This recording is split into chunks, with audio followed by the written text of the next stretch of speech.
What's going on, y'all? Welcome to Movie Extra. I'm Nerdy Dustin. I am Leo, aka Movies with Leo. We decided we're both awesome people. The world needs this. Y'all need this. We started a podcast together. We love each other in the most heterosexual way. We're like brothers. Um, yeah. Yeah, I'm excited. Like, to be honest, I've been wanting this for a while. I've been wanting to do a podcast. It's just life, but a lot of things are happening now, and I feel like we can definitely make it happen now. Heck So, yeah. If you don't know us, I am Nerdy Dustin. I am a movie producer. I am a really small movie talk influencer. Now a podcaster, a business owner. I'm an actor, a director. I do it all. I've literally done it all. he's the Leo, most famous out of all of us, just to let you know. well, hold on now. Hold on now. I do work in the industry, but this man has a bigger following than me. So I just think he's more famous than I am. All right. I mean, you know, famous people, so you're on another level here.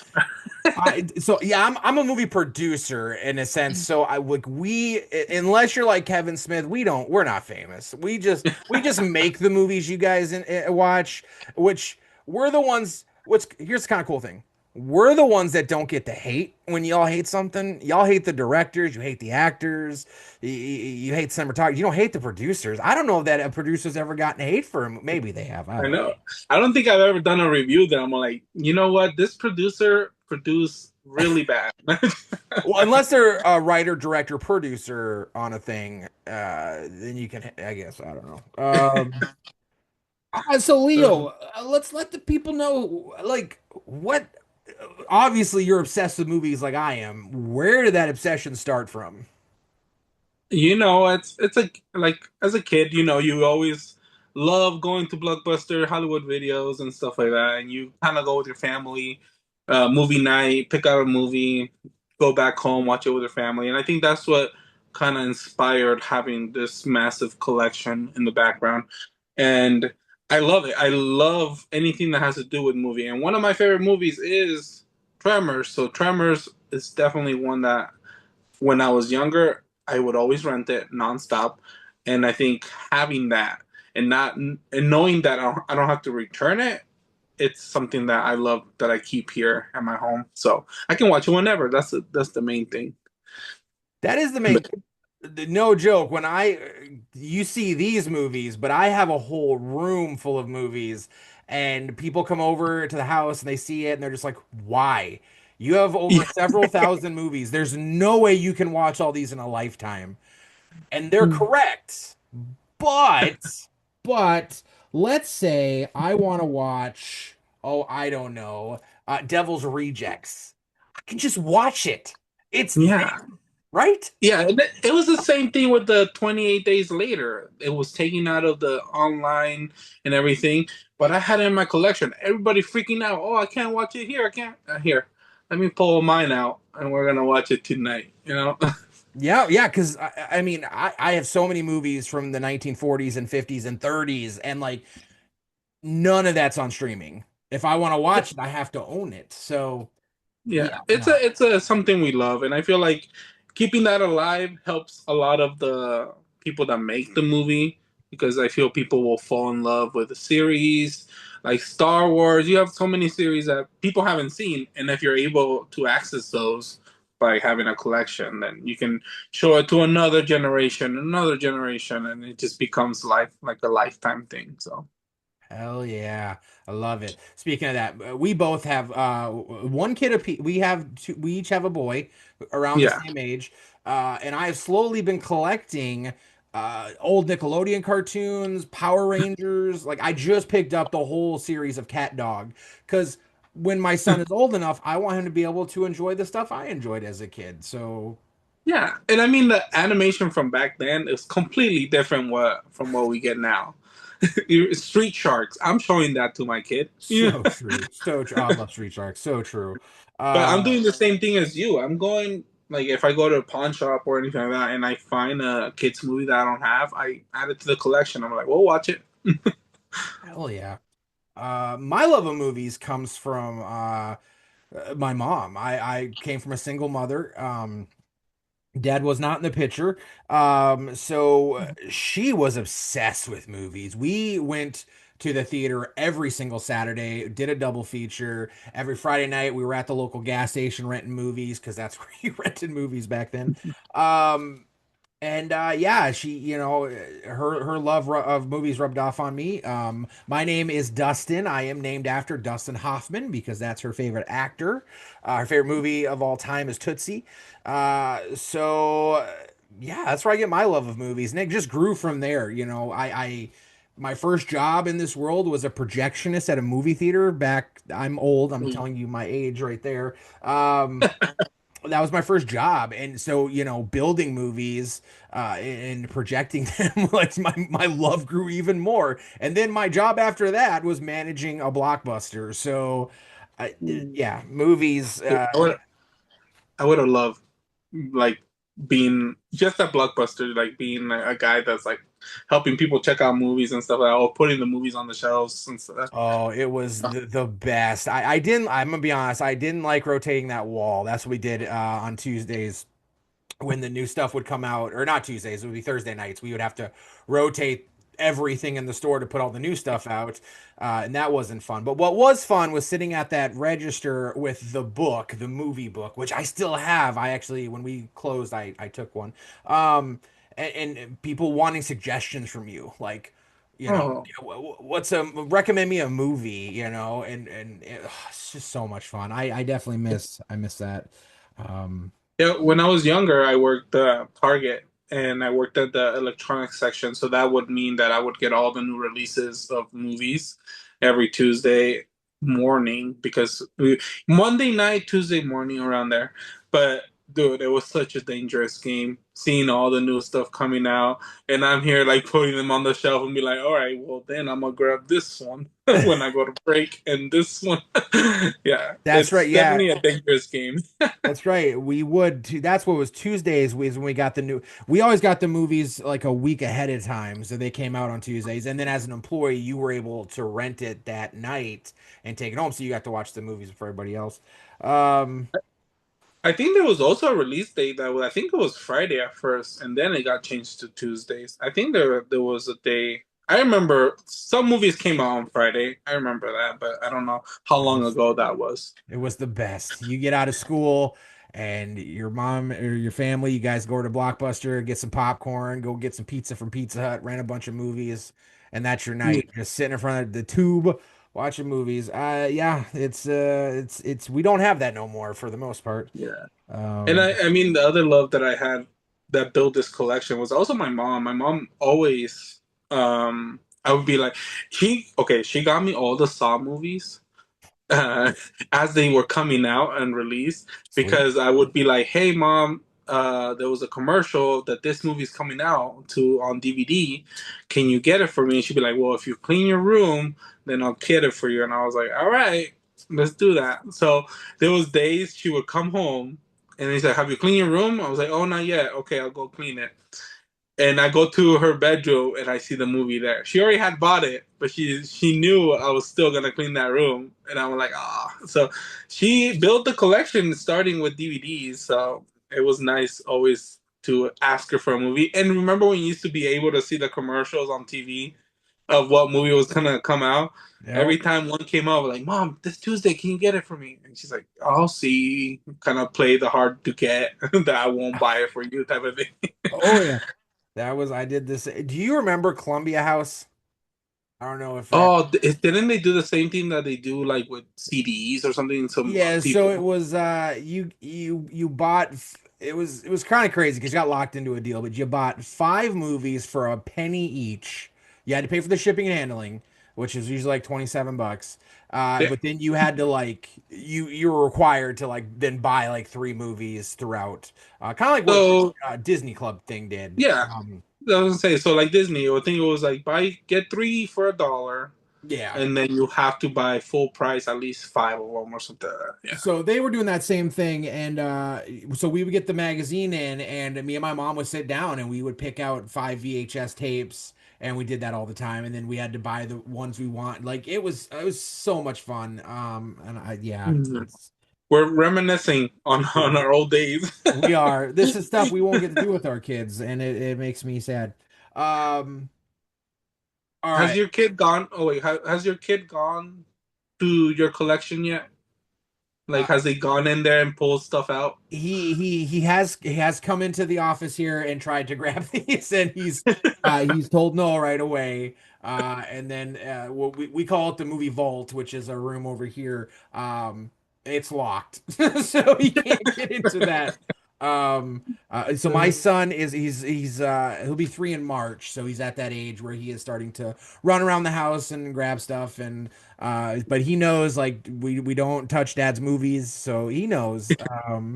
But I thought my kid was gonna be one that would come in and move stuff around. No, he kind of one time came in, threw one on the floor, and then was like, "All right, this is boring." Walked out. yeah, no, But Mike, yeah, our kid's really not into the stuff over here. He'd rather play with his toys, to be honest with you. So, yeah, it's not something I've had to worry about. Now, I'm not saying like, and when he's 16, he's not in like grabbing dad's collection, which then, I mean, that's like 10 years from now, more than 10 years from now. These actually might be like worth like a lot of money by then. I don't know. I yeah, don't know where we're there's no going. touching at that point. Yeah, at that point, this stuff's actually in a vault. Yeah, because I don't know. I don't know where we're going from here. I mean, physical media is slowly disappearing, kind of. Lionsgate, we love you, by the way, is keeping physical media alive. Yeah. Disney is still pumping stuff out. Sony, um, and the There's to movie. be honest, I don't see it slowing down because there is companies that do VHS now to make it an exclusive type of thing. That's true. So Yeah, I think it's kind of getting the same treatment that vinyls got when they kind of resurrected, I guess you can say.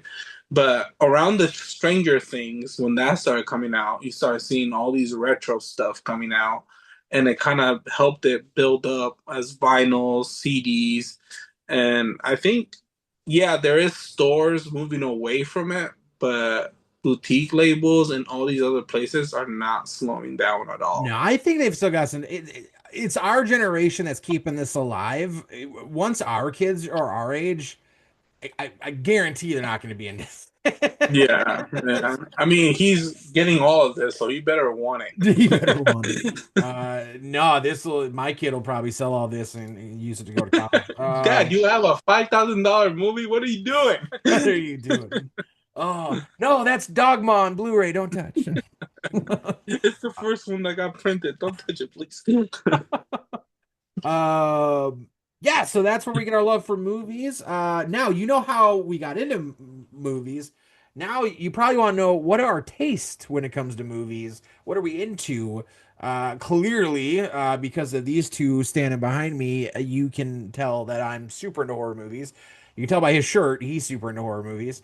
Um, but I think Yeah, I mean, there's more to us than just horror. I yeah, there's a lot more. I love comedy. I am so excited for this Naked Gun movie oh yeah, because I need comedy to come back, especially like older comedy or 2000s to 2005. I need that like type of comedy back. It's missing in the industry, and I feel like people gotta get more edgy and just pump out some. I love White Chicks. It's one of my favorite movies. that is So true, y'all. He's not making that up. That is one of his favorite movies. I have to make. it's on my shelf I have. displayed. All right. It is one of his favorite movies. Like legitimately, like not one of his favorite comedies. Like we're talking like top 5 favorite movies. Like You know, uh that's what people are gonna start judging. They're gonna be like, this guy, if he has White Chicks on his top five, should I even take his opinion at this point? you can tell a lot, but dude, I've okay, so we could do our top 5. Because yeah, let's do that. Let's do our top 5 because then you will get Okay, our movie taste. you Uh, go first. so my top 5 favorite movies of all time. Number 1, Back to the Future. And that's always gonna be That movie is a perfect movie. It's gold. I love it. Number two is Scarface, the Pacino version, not the original. I loved Scarface. Number three. Now this is where I confuse people. Elizabethtown is my third favorite movie of all time. It's Who a got you that for Christmas? you did. It is a romantic comedy by Cameron Crowe. It was not well received, but I love that movie for so many different reasons. My number four favorite movie of all time is Iron Eagle. Um, it is well, people call it the Top Gun ripoff, but fun fact, it actually came out before Top Gun, so I'm not sure how it was ripping off Top Gun. And then my fifth favorite movie of all time is The Breakfast Club. That movie is so good from start to finish. I could watch that movie every day, all day. I could watch anything from that man. So those are Such a my good one. top five favorite movies of all time. As you notice, there's no horror movies on my top five. I noticed that you're a big like horror fan, Horror but is my favorite there was genre. It is also the only movies I really make. So it is, I love it, that is true. but Okay.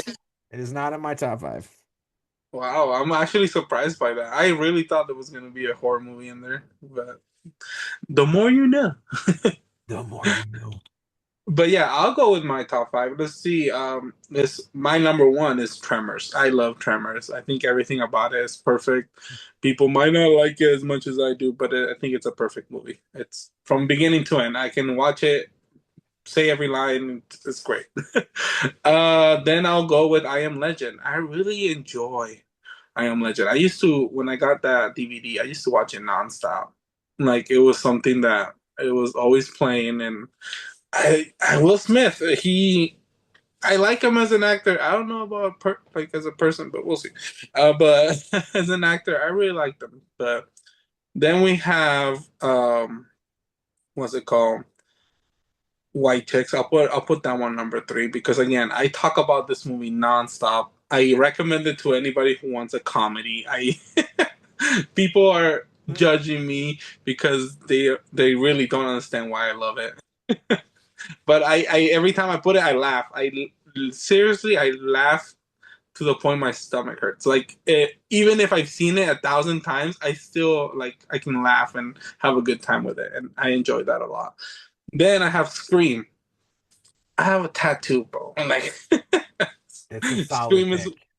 yeah, Scream is great. That was kind of what started me with like horror movies, and I really enjoy it. I love the twist. I love everything about it. It's just and I love scary movie. I'll put them together in a way because I love how they make fun of it, but I still doesn't mess up Scream for me because Yeah. like it's like a different version of what I love in a way.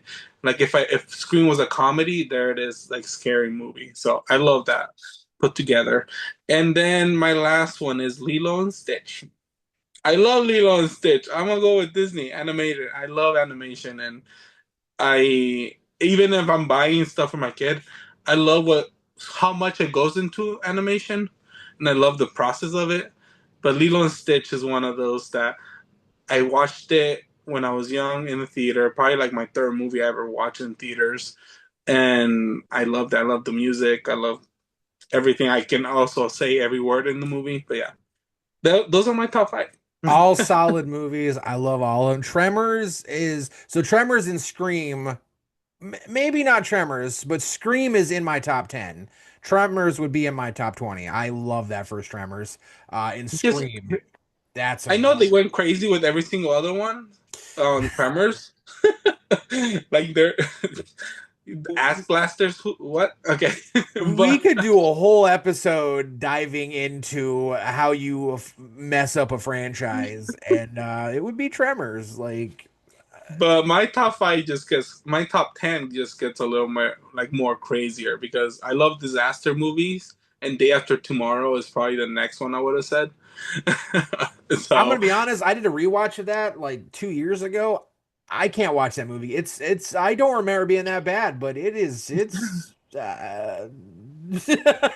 Like, It it could was weird. happen, man. It could happen. I loved the movie. I remember loving it as a kid, and then like as a teenager, and then I just did a rewatch, and I was like, It's a oh, little slow burn. It's a slow burn. oh, But this is really bad CGI work. This is really bad acting. This is really and and I'm like the only one that wants a 4K for it. well. I think also like over the years, fun fact, I was also a paid film critic at one time. So doing film critic work and then making movies, like it really did change my opinion on movies, and like I saw a difference in movies. So like it's hard to watch stuff Yeah. now. Like Power Rangers. I love Power Rangers. I'll be honest with you. Some of that stuff's hard to watch. How much do you think you being a film critic affected you watching movies, or do you think you already stepped away from that? Um, yeah, it definitely.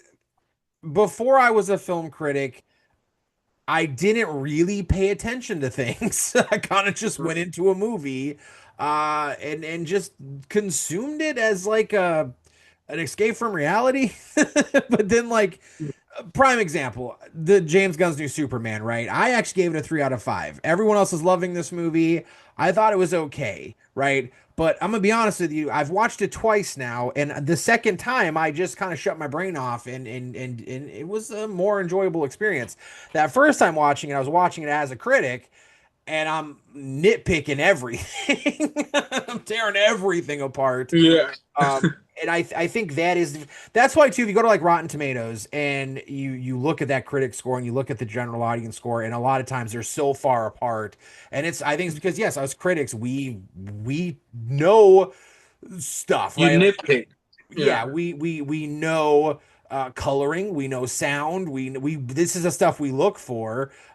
Shaky camera, lens flare, like before I Wow. was doing all this, I wasn't looking for, I didn't go into a Michael Bay movie and was like, this dude is using way too much lens flare. I went You into a know Michael that. Bay movie and I'm like, please, more explosions. Like, Yes. just, you know. So And yeah, fun I fact. think with that, I also like that's how I see movies, and I feel like a lot of people are like, you gave Minecraft a 4.5 or 4. I remember around there.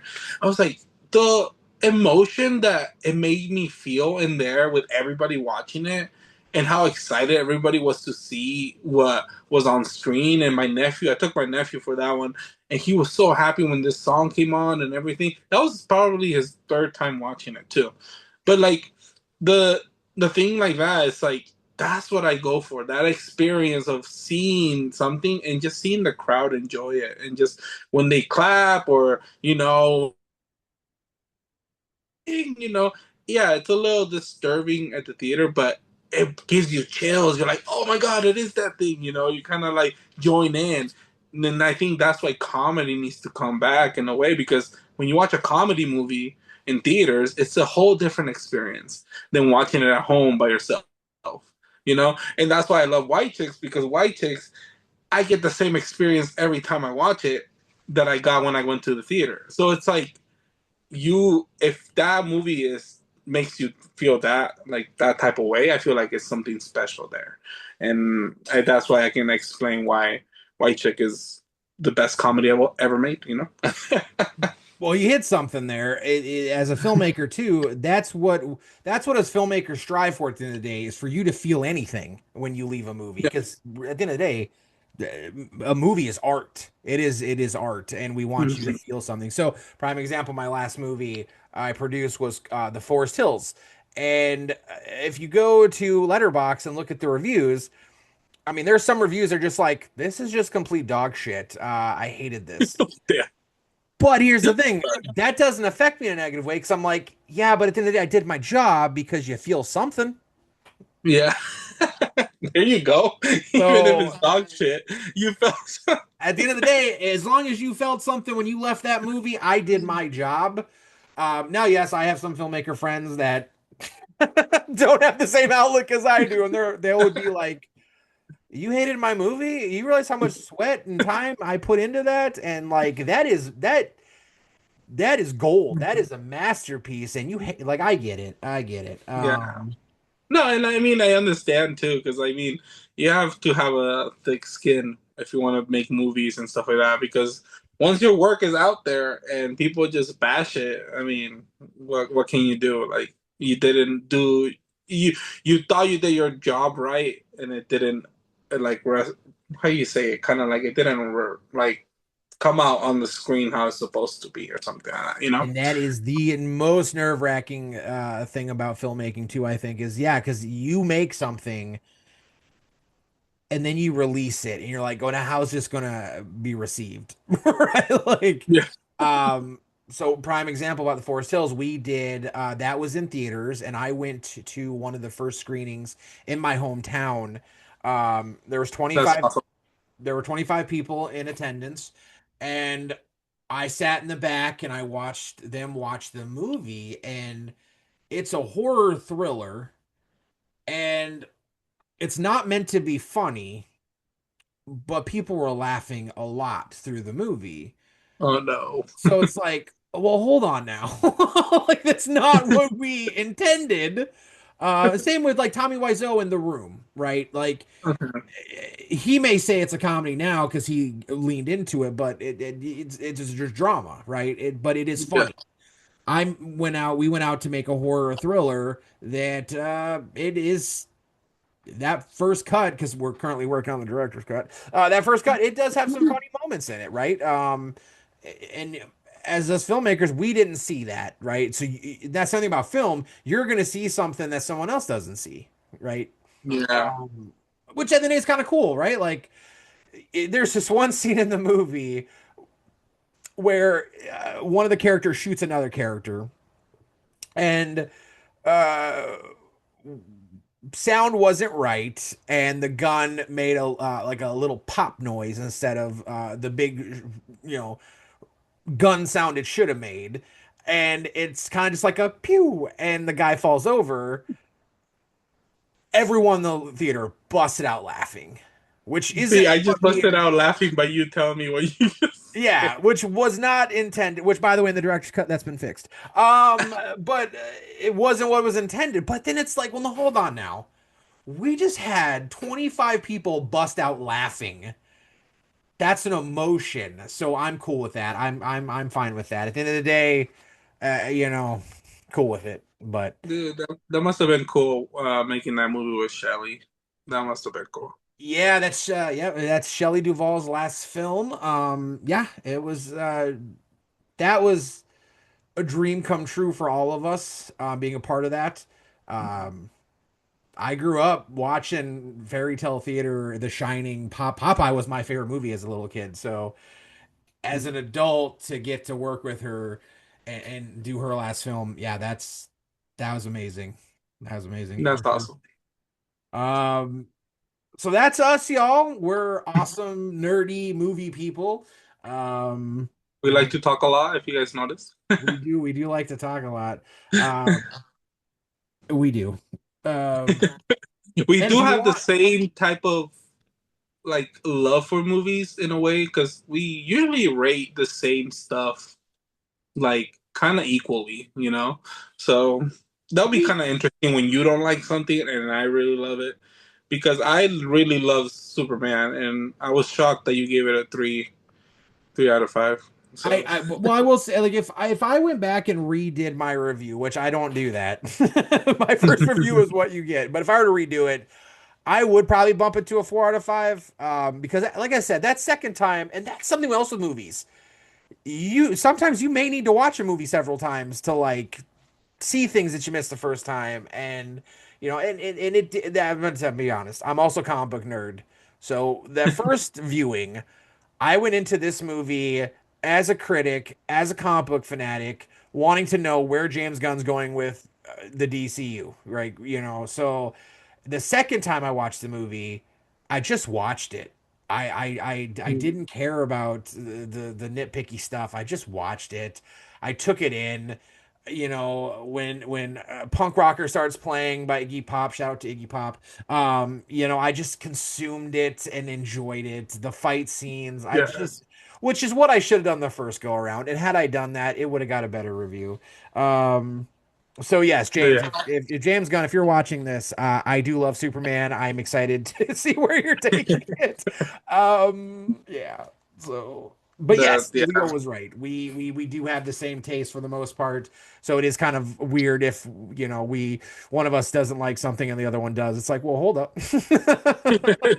What do we watch the same movie or what? Did we watch that same movie? Um, all right, But y'all. yeah, So we're gonna do something every episode. So this will most likely so this will be on YouTube, this will be on Spotify, wherever you get consume your media. We both have TikToks. All that will be in the description of this video. If you want to give us questions, we will answer your questions on the next episode. This is gonna be the Q&A section of our episode. We do have some questions from people. We did go out to our social medias and get people to ask us questions. You can find us both on TikTok, Instagram, and right here on YouTube. So, definitely. Yeah, if you guys have any questions, yeah, definitely I'll post stories on Instagram for you guys to leave me some questions every week before we do the podcast, and that we can answer whatever you guys are curious about. now you can ask us about anything for real. If you want to know something about the movie industry, if you want to know something about physical media, if you want to know what John Goodman smells like, I can actually tell you that. You Anyway, want to know what I had for breakfast? I can tell you too. yeah, we could tell you what our favorite breakfast food is. Mine is a good old sausage omelet. Um, Oh, okay, now I'm hungry. I do well. You can tell I love food. Hey, I'm there with you, bro. I'm there with you. All right, so let's jump into some questions. Our first one comes from Batch 5FDP. Are you gonna do more letterbox? I think that one's more Ooh, for Leo because I pretty much do letterbox reviews every week. yeah. So make sure to follow him too because I'll he put does that. it every time he does a movie review, he puts out a letterbox. But me, just trying to put my thoughts in writing has been hard. I watched Fantastic Four and I rated it, but I didn't write the review. I feel like I can't word it as much on writing than me just explaining to you guys what I like. But yeah, I mean, I can jump into it and kind of just do more. I did start the year pretty good doing all the reviews and stuff like that. So yeah, I mean, I'll jump into it a little bit more. Need to get my writing skills a little better. I'm just excited Letterbox took off because a lot of Yeah, us have been massive way too. yeah, a lot of us have been using Letterbox forever, so it's kind of nice now to see so many new people jumping on Letterbox and seeing their reviews. And I will after I'm done doing my review, I go through everyone else's reviews and I'm like, all right, let's see what these people thought about this movie. It's a lot of Nice. fun. Yeah, I just Uh, gotta get a little bit more into it. and like I said, I'll link mine down below.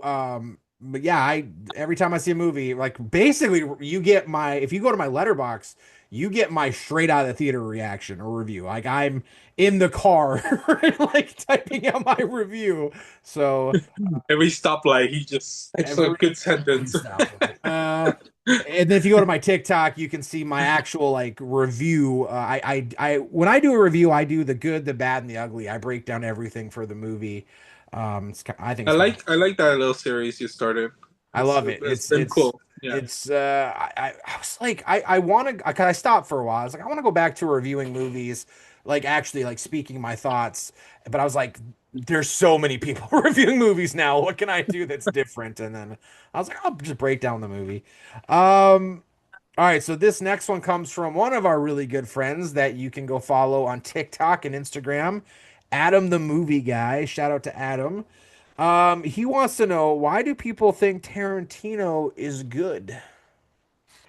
Ooh. Adam, because he is good. Are you okay, Adam?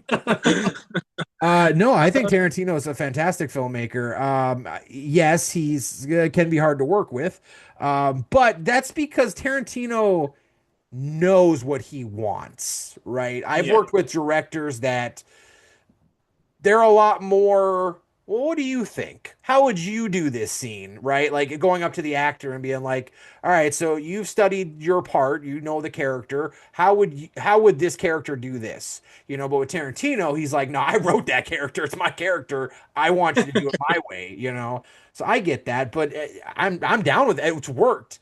He's done nine amazing movies, right? So like it's work. That's one thing Tarantino, and Tarantino just doesn't pop stuff out. Like he's very much quality over quantity. So I think Yeah. that's also. It's What kind do of you like think?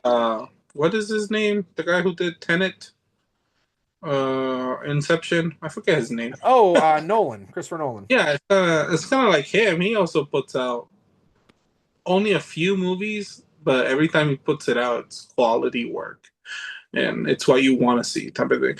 But I also understand Adam that maybe his style of movies is probably not everyone's style of movie. So I can get why some people don't like him, but yeah, I enjoy his movies a lot. There is some I don't like. There is some I do like more. So, but yeah, Yeah, I no, really like.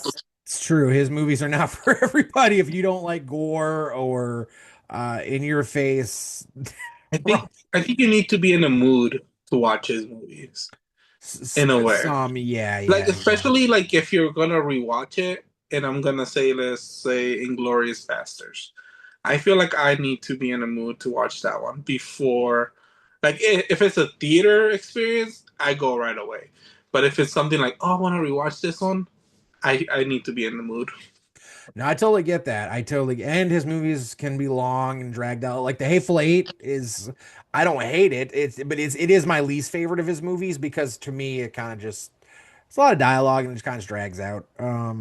Yeah, But yeah, no, I think for the most part people enjoy his work. Um, yeah. our next one Yeah. comes from Amara Reviews. What is a movie you are sad that is not on physical media? That's a good question. Ooh, I'm trying to think. That is actually a hard one. That's You know, not it's not a movie. I talked about this on like at Comic Con on the panel I did, but the true. one True. the one that came up to mind, we were talking about like how streaming can take away physical media and stuff like that. The Willow series, I honestly didn't get the chance to watch it, and if it got a physical release, I would have bought it and watched it. But it's already gone from Disney Plus, so I haven't been able to watch it. And I really like Willow. It's a fun, nostalgic movie, but like watching that series, that I can say that maybe that one I would want it to have a physical release. Yeah, I did watch it. It was okay as someone who loves that for the Willow movie. I don't think it was what a lot of us thought it was going to be, but Hmm. yeah, that is very sad that they can just like do that, right? Like put something out and then just literally take it away and no one can watch it anymore. Um, Like my top one that I went on physical media for a while was Hush, and then we got it. yes, yes. It was speaking of like Barbarian. I don't still don't Oh think yeah, there's any word of if we're ever getting, and I could be wrong. We might. I don't know. I think the director did do a commentary for it, but um, yeah. so Yeah, many. there's quite a few, but I like on the top of my head right now, the only one that I really wanted was Hush, but then we got it, and then since then it's kind of more upgrades that I kind of want. I kind of want like movies that are on DVD to come to Blu-ray at least, and white chicks, of course. Who knows? Maybe white chicks will get a 4K. Yeah, I'm I'm the just here to same. make Dustin mad that I love white chicks. All right. I am not mad, good sir. That is it is a movie that I do laugh in certain parts of that movie. Um, for me, I don't, speaking of Stranger Things from earlier, I would like well, when the fifth season comes out, I hope Netflix gives us a box set. Ooh. Excuse me. I think a box set of Stranger Things would be amazing. That is a show that a lot of us have fallen in love with. Um, I own what seasons you can have right now. But yeah, I definitely want a box set of that. And it is scary to Uh, think we might not get a fifth season of that on physical media. no, and the other thing too is that on the same like thing that you were saying, the third season, the I was so excited to see if they were gonna release it, like Target, how they were releasing their VHS looking Yeah. cases. They stopped on season two, and then we never got a third season or a fourth, or so. That is something, That would be especially cool. us collectors that like we're completionists. We've got to have it all. Like Yes. they don't give it to us. Prime example is the Netflix Marvel shows, right? I don't think we got Hmm. all that on physical media. They've been And releasing them. I think there's some already, but I think they're still holding a few back yet. So, well, hopefully we get a big box set of that. That's something I would drop ooh. money on. Well, the upgrade that we're getting that everybody has been wanting is the Nightmare on Elm Street, and we finally are getting that. That So, 4K box set is coming out. It's yes, that I'm excited for. I've watched some videos though. People are not excited about that art. They're not excited about the packaging, mm, which as a physical media collector is one thing we really care about. yeah, that's something we care about a lot, and I feel like that was my whole Comic Con panel about the art that we want to see as physical media collectors, like what we want to see, what kind of steelbooks we want to see, and I feel like a lot of that studios don't listen to as much. Artists listen, but studios, Well, they at the end of the always go. day, I mean, they just want to throw it out there as cheap as possible and make us spend as much as possible. My thing is, especially nowadays, movies are expensive now, and they do it Yeah, because they're not moving as much units. So to compensate, stuff's more expensive. So if I'm dropping $50 on a movie, I would appreciate it if it not only had sweet packaging, but actually came with some stuff, like some sweet yeah, postcards or posters or something. Um, definitely. like it's just as a collector, it does make me sad dropping that much money on a movie and I'm just getting the movie. Like No, the sad part is when you get a 4K and then a digital code. You don't even get the Blu-ray or the DVD. It's you just, don't get the if I don't get that digital code, I'm super sad. As someone who traveled a lot, I love my digital collection too. I know. To be honest, I'm there too with you. Yeah, I need that digital code. All right, so Lucas Costa, which film do you think gave you the greatest advice ever? Oh wow, that's a deep question. That is deep, Lucas. That is deep. Which film do you give you the greatest advice? Um, well, I'll tell you this. Hmm. I get my love of movies from my mom and from my experiences, but the filmmaking part of me, like not the person that loves watching movies or collecting them, but the person that loves making movies, that came from Kevin Smith, and that came from Clerks, Mallrats, Chasing Amy. Not so much of him giving me the advice from something or those movies. It's just the fact that like this dude went and did that, and I want to do that. And his Yeah. his advice, if anything, would be just do it. Do it, Yeah. lady. I hope that's not trademarked. No, it's just the story of how Clerks got made is such an inspiration, especially to us. I'm an independent filmmaker. I don't work for studios. I do work on television shows for studios, but I don't make movies for studios. So it's a huge inspiration. Uh, so that would be my go-to. Would be advice that I got indirectly from Kevin. So And it's more like what inspired you in a way. yeah, he definitely inspired me to do all of this for sure. And I saw him at Comic Con. It was pretty cool. I, It was sad. I couldn't take a picture with him, but he was moving fast, so I, the I sun have was. I've definitely met Kevin a few times. He let us screen our premiere for Forest Hills was at Smod Castle. He is an amazing, wonderful gentleman. He is just really busy. Please, um, please come on the podcast. yes, Kevin, if you want to come on the podcast, you will always have a warm seat for this show. I the one that comes to mind a lot for that inspiration one is the Rocky movie. First, like when you get knocked down, you gotta get back up. It Like ain't I don't about know how hard why. you get hit. It's about how hard you can get Yeah, hit and keep going forward. No, it's that literally always pops on my head when someone says something inspirational, and it's literally just something simple as like just get back up and keep doing it, man. Just keep doing it. It's simple, and but he just kind of gives it all his all in that movie, so it makes it more special in a way. and I think that that's with everything in life. I think some of us we do we give up. We don't keep going for what we start something we want to do. It doesn't go our way right away, and instead of keep going forward, we let it knock us down, and then we quit it. And a lot of times we get older and we look back and we're like, so full of regret. I should have just kept going. Yeah. So yeah, There's just so many things like that. Like, if you want to make content, keep posting. Don't give up just because you only saw 5 likes or a little bit of views. Just keep doing. Someone's watching. Someone important could be watching, and just keep going. Keep keep moving forward. keep moving forward. Yeah, no, that is the probably the greatest advice. Just keep going. Don't ever get knocked down like my mic and stay down. Get back up and keep going because if you keep going, there's a really good chance you're gonna make it to where you want to go. Uh, Exactly. so Exactly. it's best I advice. mean, I never thought I was gonna go to Comic Con and do a panel, and look where I'm at. That's so I true.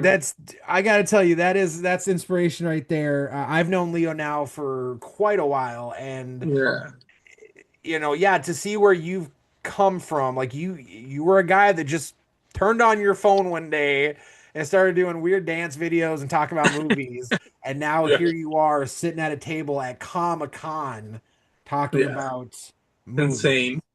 That's I'm crazy. still on cloud nine. I'm still on cloud nine. All that, And now here you are on a podcast, your that own we're gonna take podcast it. We're taking it high. with the one and only Nerdy Dustin. Well, there you go. little plug there. Little plug. That's one of my mottos. Always be plugging. Yeah, I do want to Reminds say me. thank you. I do want to say thank you to Foundry LA for taking me to Comic Con for providing that experience. They're an amazing company. They do artwork for a lot of physical media that we love, and guys, definitely check them out on Instagram, Foundry LA. So there you go. Yes, and that's we've talked about that. We care about that. The art on Yeah, physical media is very important to us. So that's all the questions we had. So if you want to drop us your question, definitely hit us up in the comment section or just message one of us. Get us your yeah, for sure. questions. Um, All right, y'all. So that's the episode. Join us our next episode is going to be so exciting. We have Voxy and John Bailey coming on. They are a power couple. John, he is the voice of Jeff the Shark. He basically voices every Transformer character. He is the movie guy. He's the honest movie reviews voice. He's such an awesome guy. Voxy Hunter is her name. She is also a very amazing person. We actually met Yeah, Hunter doing TikTok. She used to come into we yeah, used to do lives all the time, and she'd come into our lives and join us. And she is such an amazing human being. So we can't wait to have them on. And very yes, excited for that. we will have guests on our podcast. It won't just be the two awesome dudes you see here. We will have other people with us. Well, And if you actors. want to join, if you're a creator, you want to Yeah, join, you want to come come join on? us. Come on, let us know. We love talking. We love talking to people. We love talking to people about movies. Um, and yeah, y'all. Going forward, what's the podcast? We're gonna be talking about new movies. We're gonna talk about physical media that's coming out. We get a lot of stuff before it comes out, so we'll show you the cool stuff before it comes out. Yeah, Um, definitely a lot of things that I think you guys should take this podcast as people talking about stuff that we love, because we talk about movies, what came out, what new movie like 4K or Blu-ray came out. So it's just a lot of it revolves around movies, but it's a lot of things that we love. So yes, this podcast is full of love. It's full of love. Why are you I leaning wish. closer? I wish we were closer. Fun fact, me and Leo are you're 2 hours. We figured this out today. He's 2 hours in the past. I'm on the Mhm. East Coast, he's on the West Coast. So Yeah. So it, he's falling asleep on me, and I'm still awake it's true. doing a It's party. it is so where you are, it is like 8 or 9, and it's almost midnight here. So uh yeah, Damn. it's let me tell you what the future is like, Leo. It is We uh just they just announced they just wouldn't that be they, wild? that'd be awesome. If that's how it really worked, like I really Well, was in the future, like you know what's crazy? You guys for music, because I get music from iTunes all the time, just checking out what new music comes out. For music, you guys have to wait until 12 a.m. to listen to a new song that comes out. I just wait until 10 p.m. and I get a new song. that's true. So That the time, yeah, I was gonna say the time difference got me in trouble once. I And if you have not seen this yet, it's not my fault. It's been like a decade. The Dangum show has been out for a while. I spoiled the Glenn death in Walking Dead for all my friends. So I'm originally I was born in North Dakota. I live in South Carolina. My whole life, I've gone back and forth between the two states. I've lived half my life in that state, half my life in this state, and at the time, I was living.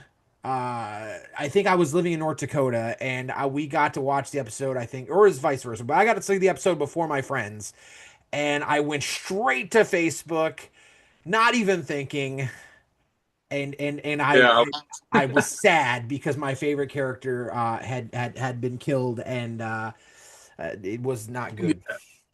My friends let me have it. They really did. They were legitimately angry with me, and I don't blame them.